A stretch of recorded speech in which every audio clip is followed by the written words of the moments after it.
Nigel Farage Show. Mr. Nigel Farage. Thank you, Donald, and good evening, everybody. Well, a Spanish prosecutor has asked the judge to issue a European arrest warrant for the ousted Catalan leader, Carles Puigdemont. This is after he and four of his closest allies failed to comply with a summons to appear in court in Madrid today. They were, of course, in Brussels, being photographed drinking coffee in a bar. But some of the Catalan politicians did turn up and appeared before Judge Carmen Lamela, and 8 of them have been remanded in jail. A 9th will be set free if he pays a bond of €50,000. The hearings have been adjourned, and on the 9th of November is the time in which they've got to prepare their defence. So the Spanish authorities are not mucking about, and there are 20 Catalan figures and politicians who face charges of rebellion, sedition, and misuse of public funds. And regulars to the show will remember that rebellion alone carries a maximum jail term of 30 years. Now, if this arrest warrant gets issued, and it seems to me that it's just procedural now, given that the prosecutor has asked for it, and given that 8 people are there in prison, it's virtually impossible to see how a snap election can take place on the 21st of December that could possibly be described to be a free and fair election. I think that's virtually impossible. And I wonder, where are the voices that I've heard for 18 years as a member of the European Parliament, where they scream human rights every time a Central or Eastern European government does something they don't like? Well, they've been incredibly silent today. So the arrest warrant is now merely a formality. And I'm asking you whether you think that the prospect of Puigdemont being arrested, taken back to appear before a court in Madrid and put in prison, whether you think this is justified. You know, perhaps you think it's way too heavy-handed. Yes, OK, he did declare UDI, but surely negotiation might be a better way forward. If that's how you feel, call me on 0345 6060 973. Maybe you think, actually, do you know what? This guy has just ridden a coach and horses through the Spanish constitution. He's behaved illegally. He deserves what's coming to him, in which case text at 84850. Or maybe you think that actually the Catalonian people deserve to have their voice heard, in which case tweet using the hashtag Farage and LBC, and you can watch me on Facebook and comment there. I'm live from here in New York, a New York that is still in quite a fair degree of shock after the horrors of 2 days ago. I know that Puigdemont acted outside the law, but he did appear to be running quite a successful campaign where public opinion was coming on his side because of the way in which Spanish police had behaved. If you remember the day they held that referendum back on the 1st of October, 900 people injured by Spanish police attempting to stop them voting. And I felt he was winning in many ways. I have to say, my own view is that if you are the leader of a genuine independence movement, when the going gets tough, I think the last thing you do is disappear off to Brussels. You know, 1 minute he declares a UDI, the next he's slapped down by Rajoy and the Spanish government, and before you know it, he's on a plane and off in Brussels. And I don't think that of itself is particularly impressive. I think those that are fighting for independence sometimes, frankly, have to go to prison en route to get what they want. But it's the behaviour of the Spanish government that I'm asking you about tonight. Is their behaviour justified? They've put 8 people, 8 Catalan politicians are now in prison. Puigdemont is about to have a European arrest warrant issued for him to hoik him back to Madrid. Is this fair and reasonable conduct, or is it completely over the top? Alan in Mill Hill is my first caller on this subject. Good evening, Alan. Hello, hi, good evening. Hello, Nigel. Good evening, what's very kind of you. New caller to the show. Alan, what motivated you? How do you feel about this? It is because the fact that I'm seeing this is an episode that would be clearly and very closely watched by Erdogan. He did the same thing with Kurdish politicians, and he got away with it. And, you know, Turkey is with Europe, or proximity of Europe, and seeing what they've done in Spain, it's like justified what he has done with Kurds, because they were exactly the same, in a way similar, but they didn't hold a referendum there. They just wanted their political rights, and they were all elected politicians, mind you. And he chucked them all in prisons. Now, what Spain did is, it's for me, it's really bizarre because they are elected. They have 2.5 million. I don't know what the numbers. Maybe someone else can correct me here, but they have been elected by numbers of people, so they're elected. They've certainly got a couple of million votes, Alan, and the separatist cause, which 10 to 15 years ago was a minority sport running at 15 to 20%, the last time we saw was somewhere in the low 40s. So certainly Puigdemont's campaign has been gaining momentum, has been gaining credibility, but Alan, right now, he's sitting in a bar in Brussels. It's not that impressive, really, is it? Nigel, I mean, can you just picture that with me?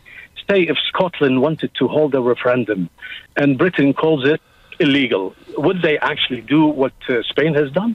I would never. Well, it's a very good question, Alan. It's a really, really good question, and it is worth pointing out.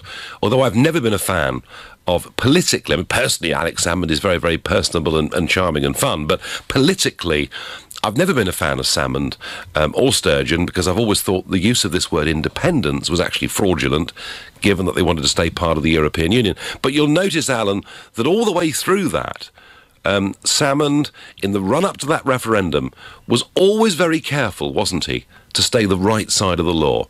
He was meticulous about that. Had he broken the law, do you think the British government would have arrested him and put him in prison? Now, this is a very good question from your part as well, Nigel, but let me put that to you. The laws that has been set in place in Spain, some of it was changed by the same Rajoy who actually sort of on a vendetta sort of course of trying to get to imprison all those people, the Catalan people, who are actually calling for independence. Now, this is very important. Nigel, please hear me out.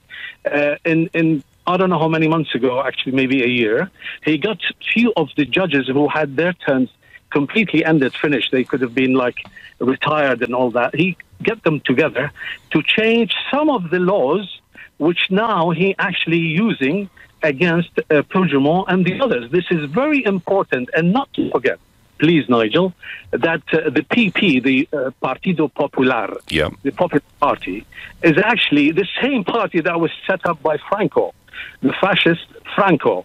Well, Alan, we could look at families in German politics or Austrian politics. I'm not sure that's helpful, but I do think, as you do, that Rajoy has behaved incredibly badly. I find it difficult to look at the way Spain's behaving to call it a 21st century modern democracy, don't you? I absolutely agree with you, but this is not the way to go about solving a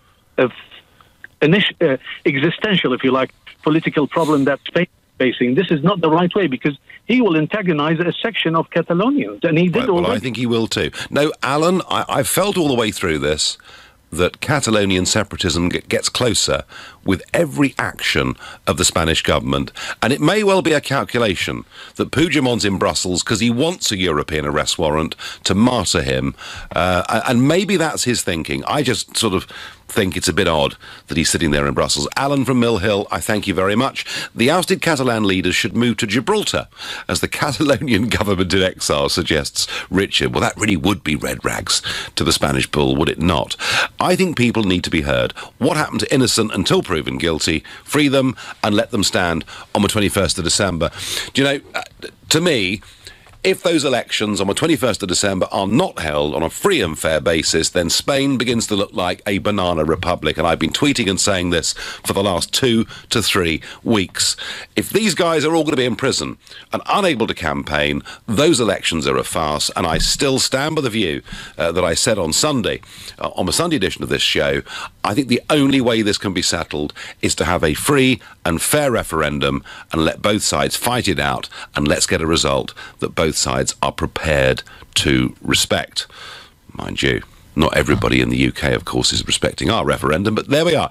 We've got a call from Costa Rica. Matthew is calling from Costa Rica. Good morning, I guess it is there, Matthew. Yes, it's still morning. Good afternoon to you, Nigel. Yes, okay, well done. On the ball. Right. Well, I think first of all, you'll agree with me when I say I think I'd rather be in prison in Madrid than stuck in Belgium on political asylum. well, yeah. It's certainly, if you got my mugshot and my name, Brussels is not a very welcoming place. That is true. But I mean, how do you think Puigdemont's playing this? Yeah, well, I think he's playing it terribly, and I disagree with you on this particular issue. I think that Catalan independence is actually getting further away now. I really don't think that Puigdemont should be doing a Julian Assange hiding out in Belgium. I think really it's doing a disgrace to national or regional pride, depending on how you want to look at it, in Catalonia. Yep. And the man's done already incredible damage to Catalonia. The Spanish newspaper ABC reported that 7 out of 10 Catalan companies have already moved to the Madrid region. So I think he just needs to come back and face the music now. All right, so you really, Matthew, have little sympathy for Puigdemont or the way in which he's behaved? None whatsoever. I mean, no. I do think that the sentence is a little bit heavy-handed, but I would remind you that is the maximum, so it's up to 30 years, not necessarily 30 years. Sure. But so of course he's worried about jail, but he knew that what he was doing was illegal. It's misuse of public funds, and he went ahead and did it anyway. Yeah, no, Matthew, I think he should have stood there and faced the music, and I think he would have looked like a stronger leader had he stayed where he was, unless it's part of some master plan that he actually wants to be extradited under a European arrest warrant. Don't know. Matthew from Costa Rica, I thank you. Kevin agrees with you. He says 100% not heavy-handed. He deserves his punishment, as do the others. They broke the law and caused chaos as elected members, and then the leader does a runner, leaving the rest to face the consequences. Kevin, I've become more supportive of the Catalan position, just given the appalling barbarity we saw from the Spanish police, but I find it difficult to disagree with the point that he does appear to rather run away. You're listening to the Nigel Farage Show, exclusively on LBC, live from New York City, where it's 3:15, which means it's 7:15 in the UK. With 8 Catalan politicians now in prison, a 9th about to go out on bail, and Mr. Puigdemont, the leader, in Brussels with 4 of his closest advisers facing the prospect of a European arrest warrant to hike him back to Madrid and no doubt put him in prison too, I'm asking whether this is fair, justified, or whether it simply is too heavy-handed. On Twitter, Nigel Farage talks about respecting referendum results when he said he'd demand a rerun if Remain had won. 52-48, pure hypocrisy, says James. Oh, James, please, I didn't demand a rerun. Do you know what? Had the Remain side won the referendum in June 16, there would have been no prospect of another referendum for many, many years to come. A legal referendum in Catalonia is a great idea as long as both sides tell the truth when campaigning, says Ian. Well, you know, one man's truth is another man's deception, but I do think the only way this gets solved is through a full, free and fair referendum. Varno has more sympathy for Mr. Puigdemont and the Catalan cause. He said it's a disgrace how they deal with people who like freedom. Well, it's a real disgrace, Varno, when people want to go out on a Sunday morning and express an opinion and get dragged out of polling stations and 900 of them get injured. Unbelievable behaviour from a country that we're in political union with. Felix is calling from Holborn. Good evening, Felix. Good evening, Nigel. Thank you for taking my call. Not one bit. How do you feel about this? Well, I think an important point that I think often gets missed is that the EU really does not miss an opportunity to appropriate, the values of democracy and human rights for itself, but then it doesn't enforce them, and indeed often goes against them as an institution. So you have these, the Catalans trying to hold a legal referendum, Spain simply not allowing them to hold a constitutionally legal referendum, and then the EU not doing anything about it. And to me, it's just completely baffling, especially when... Do you know, Felix, the number of times I've heard Mr. Juncker and his predecessor, who was there, Mr. Barroso, and indeed Martin Schulz, when he was president of the European Parliament before he went off to try and take on Angela Merkel, the number of times I've heard these senior figures in the European Union talk about peace. You know, we have kept the peace. Without us, there would have been war in Europe. We brought democracy to Eastern Europe. We brought down the Berlin Wall. We are the organisation who is here for good, for human rights, for a better, fairer, decent world. And yet, when they see... Frankly, I mean, I think what happened on October the 1st was a human rights abuse. Genuinely, I do. And when they see it and it doesn't suit them, Felix, they don't say a blooming thing, do they? Yeah. No, and I'm from Luxembourg myself. So you know, Mr. Juncker was my prime minister until a few years back. And I think you know, in the EU and especially in Luxembourg, we have lost sight of what we hold dear. You know, what our, or at least my great-grandparents fought for, namely independence. And we've lost sight of why we wanted that. And we are giving away, at least in Luxembourg, our sovereignty to the EU, and the Catalans aren't being allowed to you know, determine their own government, which is crazy. No, but it's fascinating, Felix. I mean, I've got a tweet here. Are Catalonia not falling for an EU trap? Did the EU not always want regions over countries? This may be suiting the EU, says Lisa. What I've seen happen with this, Felix, is the European Union encouraged the breakup of countries into strong regions. It's why they were so pro the Scottish movement to break away from the UK. But up until now, Felix, all these little regional groups that have wanted to break away from their own nation states have all wanted to be part of the European club. For the first time, what we see in Catalonia is a breakaway group that doesn't want to be part of the European club. And doesn't that explain their behaviour, Felix, more than anything else? I think to an extent, sure, but I think what more explains the EU's behaviour is just its simple, you know, simple undecisiveness, and that it can't really make up its mind about these key issues. And of course, it wants to remain in power. So the status quo is for it. Is the best outcome for the EU. I think, Felix, they have made their mind up. I'm going to disagree a bit with you at the end here. They have made their mind up. They see Spain as being a key pillar of centralising the European Union deeper still than it is today, and they see Catalonia as potentially being a disaster, something that would make Brexit look like a Sunday afternoon picnic, and that's why they've chosen the course of action they have. I thank you. Theo says on Facebook, if he had stayed in Catalonia, this would have been in vain.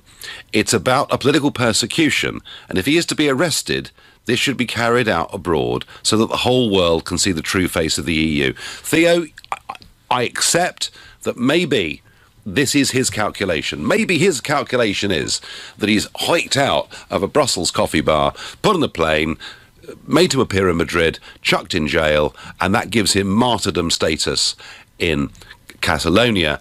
I personally suspect it would have been better for his perspective and for their cause if he'd stayed in the government buildings and been arrested there. That's my view. Robert in Hendon is calling. Robert, good evening. Yes, hello, good evening, Nigel. What is your view on this, Robert? What is your interest in it? Well, my interest is a concern that the world is fragmenting more and more and more away from nation states to whoever or whatever fragmented minority is interested in breaking away. Well, and the kind of chaos. Well, Robert, actually, on the long view, I'm going to disagree with you, because in 1945 there were about 55 countries in the world, okay? There are now about nearly 230 countries in the world. So what's been happening over the course of the last 70 years is that, you know, full states, those with lines drawn on maps or empires, have been breaking down, but they've been breaking down into recognisable nation states on the principle of national self-determination. So I feel that the world's become more pro-nation state over the course of these decades, apart from Europe, who've convinced themselves to go in the opposite direction. But you fear further fragmentation of identifiable units, Robert, yeah? Yes, I do, and I also think that being an Israeli, for instance, I find that the Palestinian trying to break away, or rather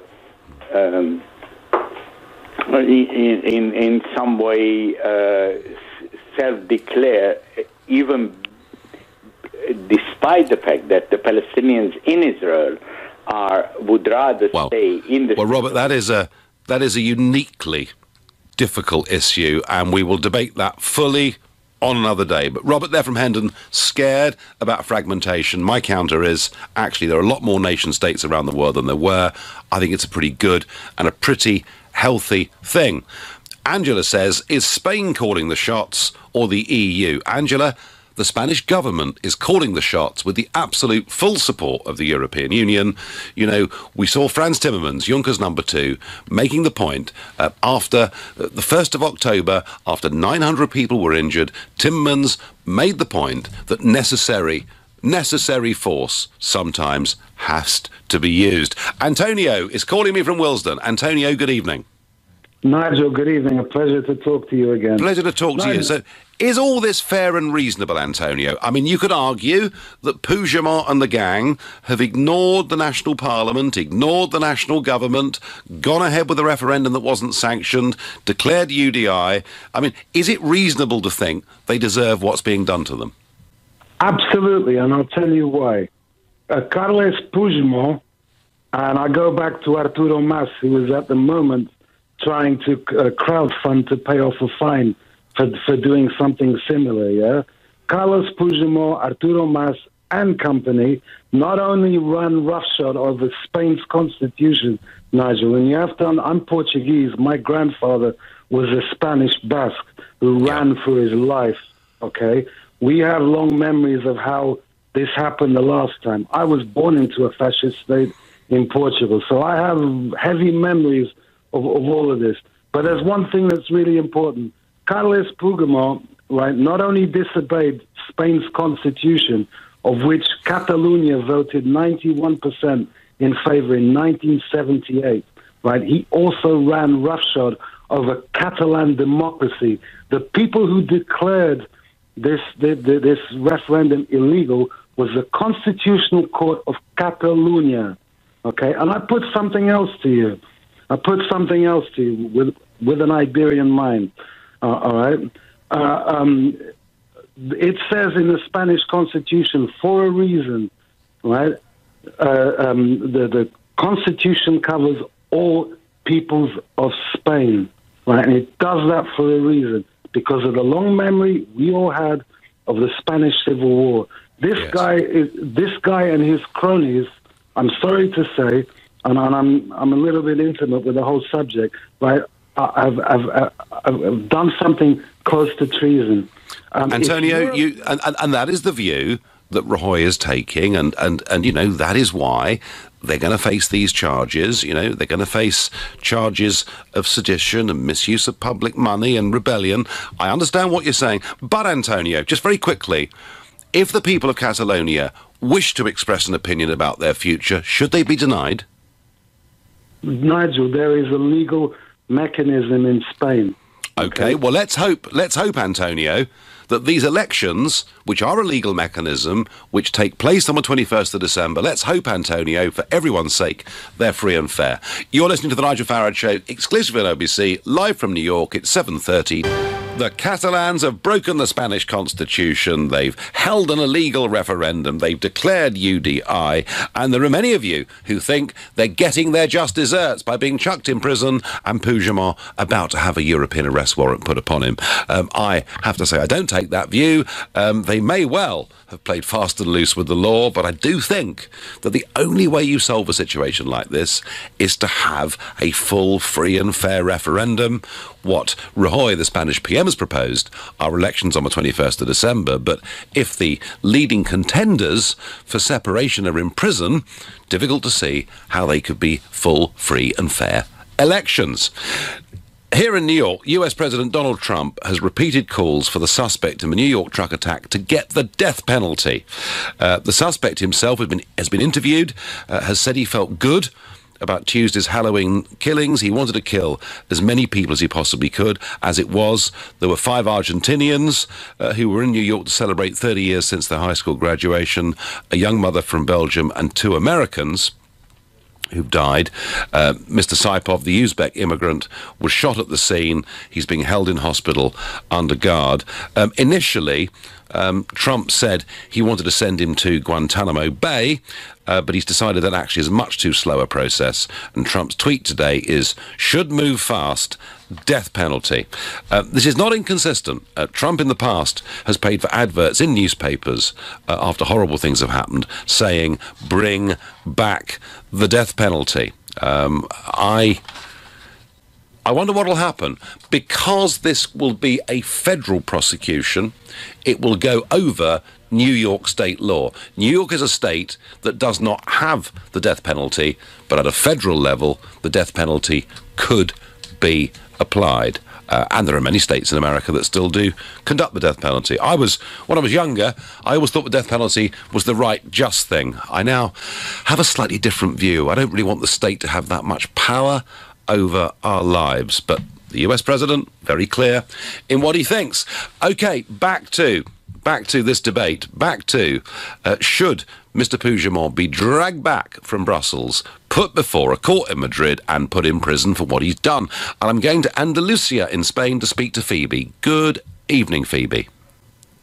Hi, how are you doing? First of all, I'm sorry because English is not really my first language. Well, I tell you what, it sounds pretty good to me, Phoebe. So you're in a completely separate region in Spain.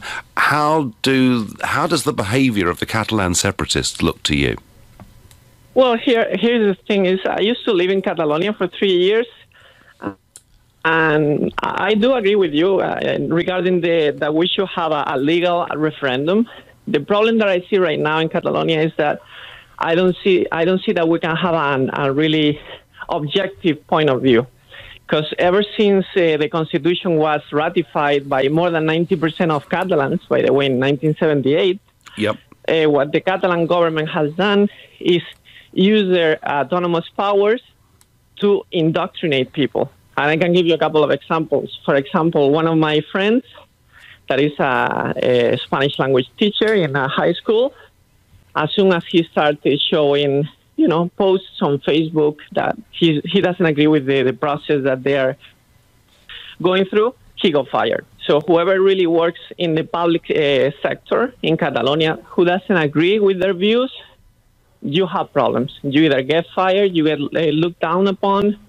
And this has been going on for 4 decades. They teach even in the books. What they teach kids is that Catalonia was a kingdom when it wasn't. That the Spanish have always suppressed Catalans, which hasn't been true. And actually, I had to come back from there because the whole situation was untenable. I know that. I mean, Phoebe, living there, did you feel uncomfortable with the nature of the Catalan separatist sort of sentiment? The problem there is that it's really not a majority, but they are the ones who control the government. So if you live there, you have a pressure. Only recently, when the people, the ones that they call unionists, have really come out with the Spanish flags. You feel a little bit more comfortable, but that has only been very recent. Before that, no, you really feel the pressure that you either have to go quiet or you're going to fight with everybody, Phoebe, do you think, as I do, that only by having a full, free and fair referendum can this issue be resolved? Because if you're right, those that wish to remain part of Spain would win that referendum. I do agree. Okay, yes, definitely. Well, tell Mr. Rajoy that's the way out, because even though Mr. Rajoy, Phoebe, has got the rule of law on his side, he's looking a little bit thuggish the way he's going about it. Phoebe, from Andalusia, great call, very interesting perspective, making the point that, right through the public sector, they've actually been using the separatists, the organs of government, to push their point of view. That's Phoebe's experience. Others may think differently to that. The Catalan government broke the law and should face the consequences. What's there to talk about? Nothing to do with the EU or anything else. Lots of you have that view. Why these guys should be exceptions? We should make the rules up as convenient and change them? No. Yes, they should be arrested. Rick says we all know that the Spanish government will not allow the Catalans to have a proper referendum because they know the Catalans will vote to leave. Rick, we don't know the Catalans would vote to leave. We know that prior to the referendum that took place on the 1st of October, prior to that, it was always seen that the Catalans were in a minority. There was a 43% turnout in that referendum, 92% of whom voted for separation. If you had a full referendum and the turnout was 80% or 83% or whatever it might be, who's to say? I don't know who would win, but I don't see any other way of solving it. Felix, another Felix, is calling from Beckenham, a new caller too. Felix, good evening. Hello, Nigel. Good evening. 2 points. The referendum was illegal, according to the Spanish Constitution, which was agreed by a referendum where over 90% of Catalans agreed. That's Felix, I think that it's indisputable that they did not have permission to hold that referendum, but Felix, shouldn't people be able to express an opinion if they want to? Yes, but from the law to the law. They have to start from the law, obey the law, and they haven't obeyed the law. And now the situation is in the hands of the judiciary, in the court, and they should be allowed to carry on with that, with the court doing what they are doing. It's nothing to do with Rajoy. It's nothing to do with the Partido Popular. It is the courts that are running the situation. Because they're upholding the Spanish Constitution. Okay, fine, Felix, your second point?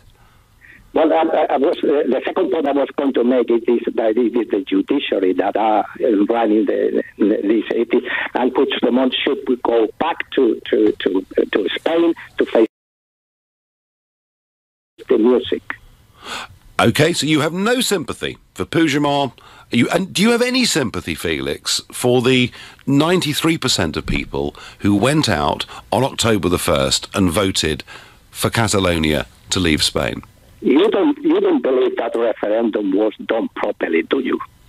I think it was imperfect in many ways, but what I do know is, a couple of million people went out and voted for Catalonia to leave Spain. Now, they may well, Felix, still be in a minority, but don't they, in a free country, which it's supposed to be in Spain, don't they have the right somehow to be given the chance to express their view?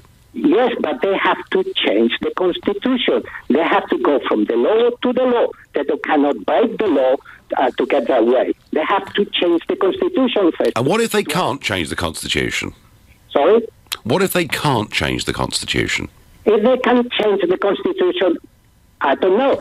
Do you know that a part of Catalonia is now asking for independence from Catalonia?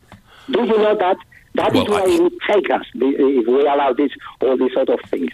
That is where it would end. Every part of all over Europe end up independent with 1,000 little regions. I don't think they would, Felix. I genuinely don't think they would. I'm just making the point that people who wish to express an opinion have to be given, if you're living in a democracy, a means of expressing it. And my worry, Felix, is that by Rajoy saying he'll have these elections on the 21st of December, and I just put this point to you quickly, if those elections go ahead with Puigdemont and the others in prison, that would not be reasonable, would it? No, I agree with that. Yeah, okay, well, that's fine. Felix, I understand your passion. You want Spain to stay together. You think they've behaved badly. I understand it, but I don't think the Spanish government, in the eyes of international opinion, are particularly helping themselves. You're listening to The Nigel Farage Show, exclusively on LBC, live from New York City. It's 7:45. So the Catalans have not obeyed the Spanish constitution when they held that referendum, when they declared UDI, and there's some very passionate callers with Spanish heritage saying they want Spain to stay together. And I understand that. I get that. But surely, if people want to express an opinion, it's dangerous not to allow them to do it. Madalena says to me on Facebook, it's not down to the Catalans to have a referendum. It's for the whole of Spain. There is a constitution. We can't forget that. Just because it suits your own anti-EU agenda. Look, Madalena, what if the Spanish Parliament refuses for a year, for 5 years, for 10 years, for 20 years to refuse to give the Catalans a referendum? We had a very similar situation here on EU membership. All I'm saying is, Madalena, that I think the way out of this is to have a full, free and fair referendum. That is my view. I wonder what Annabelle, who's calling all the way from Los Angeles, thinks. Good afternoon, Annabelle. Good afternoon. How are you? I'm very well indeed, thank you. So, do you have a stake in this Spanish-Catalan debate? I don't, but I have a friend who actually lives in Catalonia right now as we speak. Yeah. And I asked her about the vote and what was going on. And I'll just read a little bit of what she said to you, or to me. She said, I asked her about, were you there the day of the vote? I'd love to hear from someone who was there and witnessed it. And she said, I was there, yes. Actually, as I don't approve of it, I didn't go to vote, so I didn't see all the violence. But there were many pictures in the news that were actually from 2014, not from this time. And she said, the thing is that they owe Spain a lot of money, and to create a new country would be so expensive that they would get very poor, and it would be a problem, and she doesn't know what will happen. And yeah, I mean, there is an argument that companies have left already or threatened to leave, and that financially they might be worse off. But, you know, Annabelle, very often, independence movements, I mean, when countries were breaking away from the British Empire, the argument wasn't about being richer or poorer. The argument was about being free and having their own identity. So, whether the economic arguments are right or not, I just don't think, Annabelle, that those 2 million people that voted in that referendum to leave Spain, I can't see them changing their mind in a hurry. Oh, no, I totally agree. I mean, you're talking to an American, don't forget. But I think they should bide their time a little bit because, think about how much it costs to set up embassies in other countries. Yep. The territorial army. And, it just seems like they've taken a pretty bad time to do it. Although I can see, from like a political point of view or a political standpoint, they picked a great time to do it because, you guys are doing your Brexit, and I've heard like there's a vote going on in Italy about do they want to have more freedom from the EU. There is the next big political event in Europe that is coming up is the Italian elections, which will take place early next year, and in some ways, the European Union will dominate all of that. And we've just had, Annabelle, we've just had the Czech Republic go very Eurosceptic, the Austrians go very Eurosceptic. So there's a lot of, there is a huge amount of turmoil going on. But Annabelle, your point that maybe they're not quite ready for this and should bide their time is a very valuable one. And thank you for calling all the way from LA. Fred in Heathrow says, why Belgium? Would it not have been more sensible to have run away to Andorra? After all, it is the only 100% Catalan-speaking country in the world and is not part of the European Union.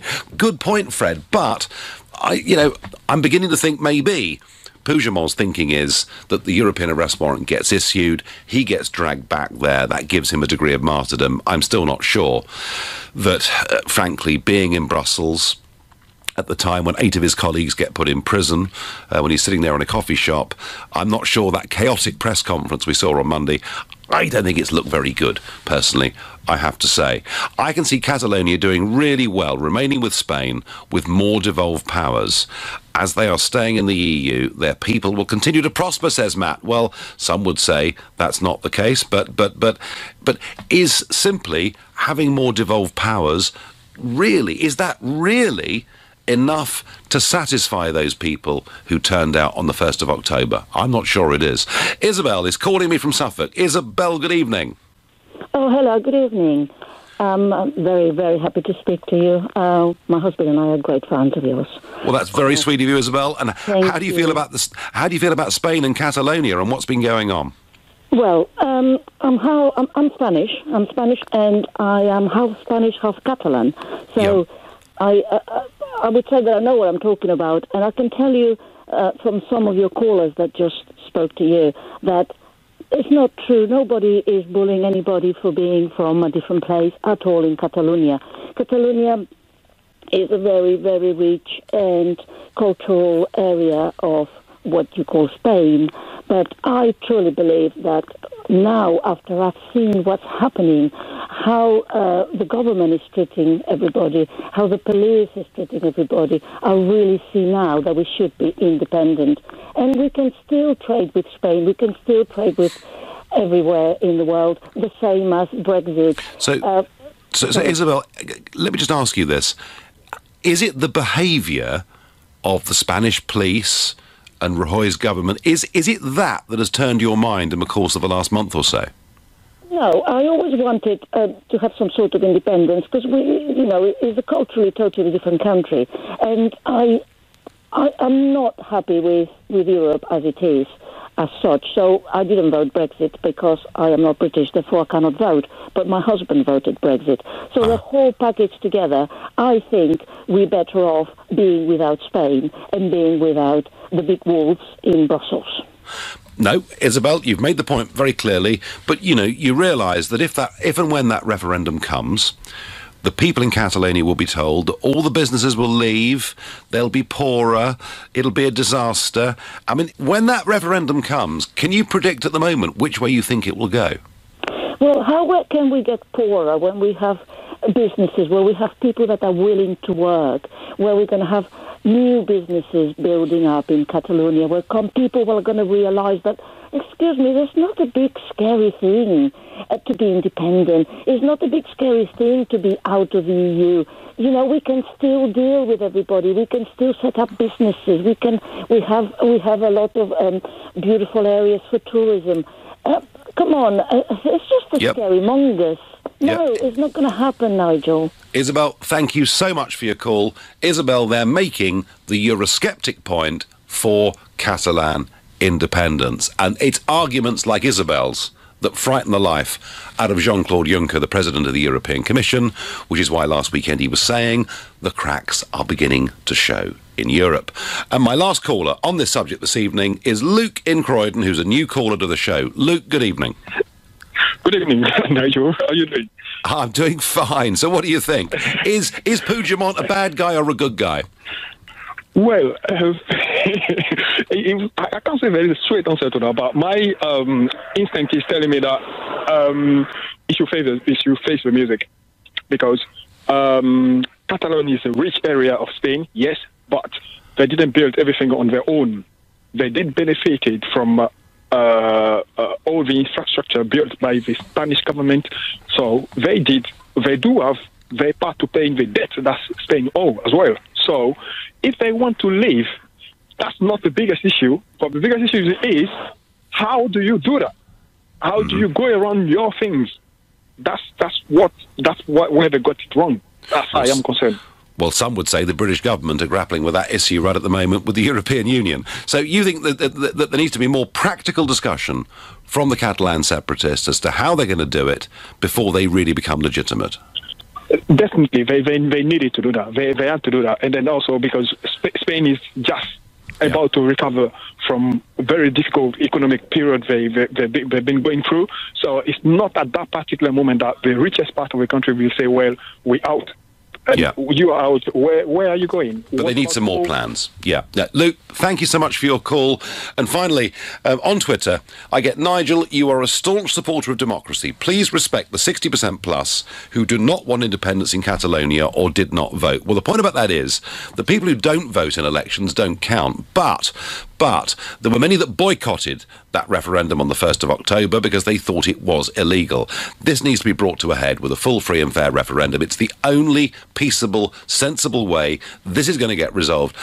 I don't know which side would win that referendum. I have no idea who would win, but I can't see any other way of solving it. You've been listening to the Nigel Farage Show here on LBC. I'll be back on Sunday morning in London at 10. Coming up tonight at 10 o'clock, it's Ian Collins. But up next, it's Clive Bull. Nigel, thanks very much indeed.